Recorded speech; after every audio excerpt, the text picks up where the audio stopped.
New টাউনের রেস্তোরাঁতে সোহম চক্রবর্তী অভিনেতা চণ্ডীপুরের বিধায়ক, তার ঘটনা আমরা সকলেই জানি, সিসিটিভির ফুটেজের সামনে এসছে।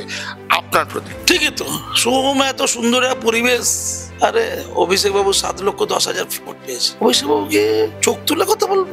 আসলে আমার মনে অভিষেক সম্পর্কে কিচ্ছু বলেনি, হয়তো বলেছে অভিষেক বাবু কি আছে, আমি এখানে পলিটিক্স করতে এসেছি না, গ্যারেজের গাড়িটাই ওখানে রাখো, যথাস্থানে রাখতে হবে, এটাও তো বলেছে, আমি যতটুকু বুঝি।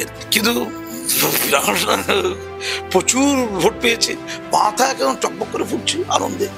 এটা তো ভুল হলো, জানেন তো। আপনি মনে রেখে দিন, ভারতবর্ষে যেটা হয়েছে, এটা গণতন্ত্র অরক্ষিত হয়নি, রক্ষিত হয়েছে। অন্তত বিরোধীদের প্রতিবাদটা শোনা যাবে কোথাও একটা, কিন্তু বাংলা যেটা হয়েছে, বিরোধীদের প্রতিবাদ শেষ হয়ে গেল না। এই 29টা আসন আসলে বাংলা সর্বনাশ, এটা বুঝতে হবে। কারণ কি জানেন তো, বিজেপি যদি 20-22-এর মধ্যে থাকতো তাহলে টক্কর হতো।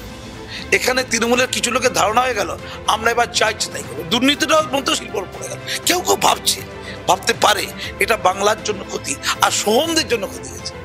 সোহমদের এই যে টাটকা যেতাম, মাথা ঠিক থাকে, চারিদিকে লুটপাট চলছে, অটোওয়ালারা রাস্তায় যারা বলছে, আপনি দেখবেন অটো করে আসবেন, বডি ল্যাঙ্গুয়েজ কি, আরে দিল লোক জিজি মেয়ের নিচে নামিয়ে দেবো না, সর্বত্র একটা গুন্ডামি, মস্তানি, নোংরামি, নষ্টামি, ধ্যাষ্টামি, এই যে কালচার, সেই কালচারের বলি হচ্ছে সোহম। আর হরলিক্স খেয়ে কিছু বলছে না, এখন সে সাবালোক হয়ে গেছে, তার বিরাট বাহিনী।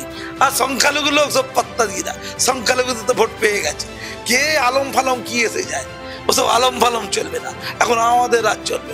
চারিদিকে নায়িকাদের ঘনঘটা, ওইদিকে রচনা, এইদিকে সায়নী, ওইদিকে জুন, এইদিকে আমি, চারিদিকে হিরো হিরোইন, মারবো ধরবো। আরে সিনেমাতে করি, এখানে করবো না? মনে হয়েছিল আমি সিনেমাতে আছি, দাম করে চালিয়ে দিয়েছি। ধন্যবাদ।